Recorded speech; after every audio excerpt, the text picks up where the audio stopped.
This is about to be a super juicy episode, guys, because I've got a very special guest on the show today who is a relationship pattern interrupter, and her name is Cheryl Muir. Her superpower is identifying the themes and patterns that cause chaos in the love lives of smart, successful women by really zeroing in on the core wound behind each pattern. Cheryl's clients literally will shift in just one session. She is incredibly powerful and has been featured in well-known media outlets such as The Huffington Post, Soul and Spirit magazine, Tiny Buddha, Plenty of Fish, and more. So if you or someone you care about is currently in a toxic relationship, you are going to want to listen and take notes, because in this episode, Cheryl is about to uncover why you can't walk away from him and why so many women stay in these toxic relationships with men. So get ready. It's time to interrupt the pattern with Miss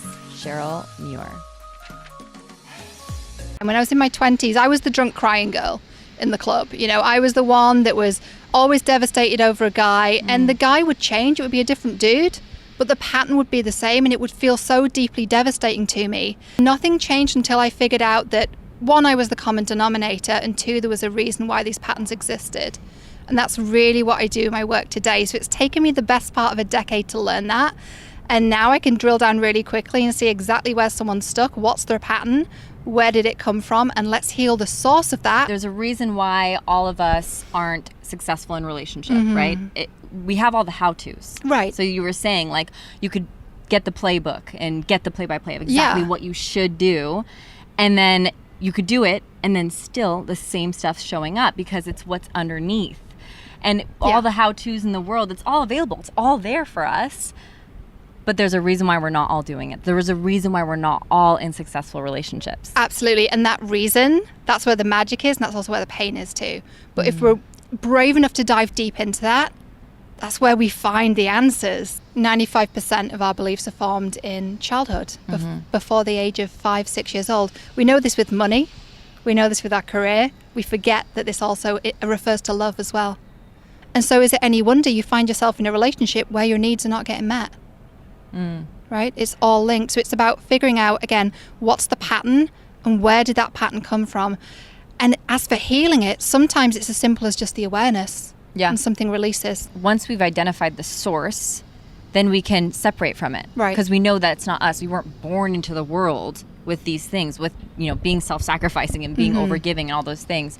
We weren't born into the world like that. So when we identify the source, where it came from, and the reason why this is so important, guys, that for those of you that are listening, it allows us to realize, hey, I'm not the pattern. I'm not the pattern. At some point along my journey, I took on this pattern, and now that I'm aware of it, as you said, now I can shift it. And you've said, that's not for me. So you avoid. But then when you like someone, then you flip it and then you cling. Have compassion for yourself. Compassion. Don't resist or reject or shame or judge that part of you, because that's not going to help you release it. That's just like piling darkness on darkness. It is. It's shame on top of shame. It's So being gentle with yourself. Don't jump to forgiveness right away. If you're mad, if you're pissed, there's anger there. Let's look at that too. Right? So it's not about bypassing and going straight to, let's go to love and light and forgiveness. There's a lot of people try to do that. Too soon. Like paint over their pain. If you're mad, okay, you're mad. Let's work through that. Let it out. Let it rip. Taking the cap off a fizzy drink, you know, and it kind of the air comes out, the gas comes out, just letting that out gently and not letting it build up so it explodes. The key point here is that we need to be in the adult archetype, which is, okay, let's have a look at this.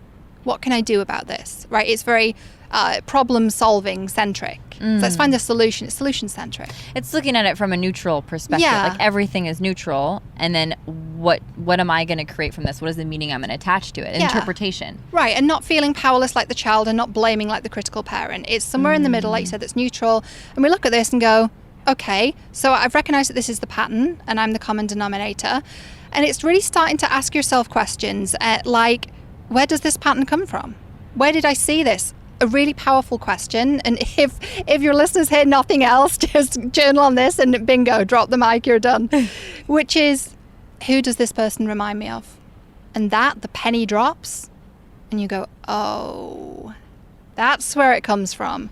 And from that place of awareness, then you can change your behavior because you have power over it now. Mm-hmm. You go, oh, this isn't my stuff. That happened when I was a kid and I saw that. Mm-hmm. And now I know that doesn't have to be the case anymore. I can make a different choice. You're taking your power back in that moment. 100%.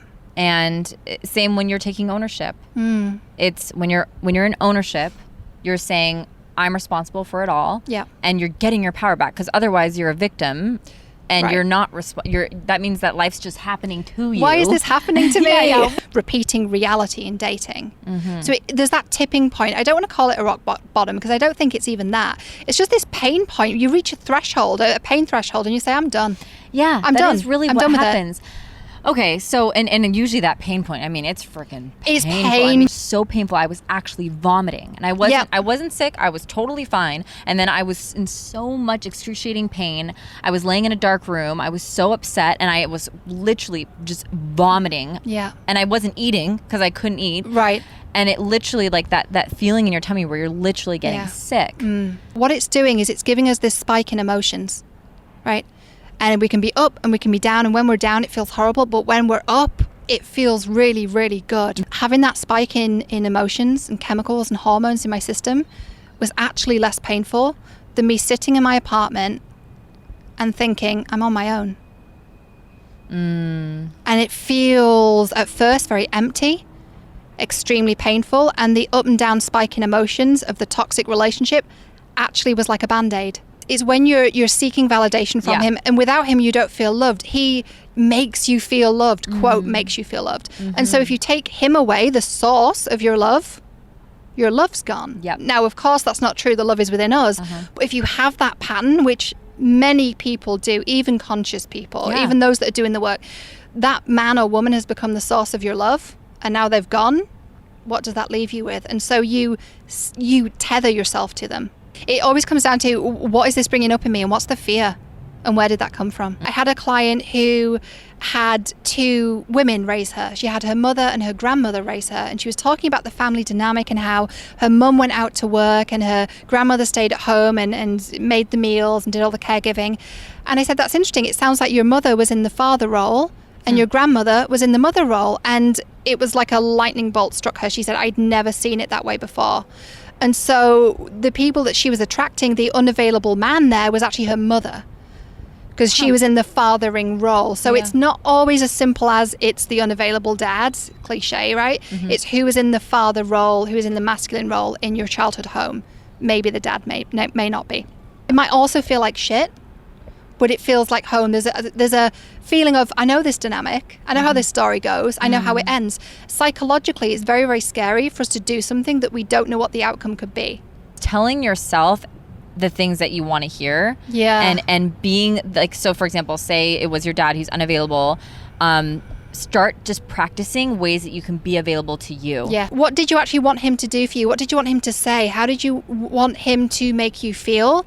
And do that for yourself. Yes. So if you wanted him to be really present with you and say, you look really beautiful today, be present with you and look in the mirror. And I know this can freak some people out, but when you're actually able to look in the mirror and say, you look beautiful, when am I going to meet that person that I'm going to share the rest of my life with? Look in the mirror. That person's you. And it's been you the whole time.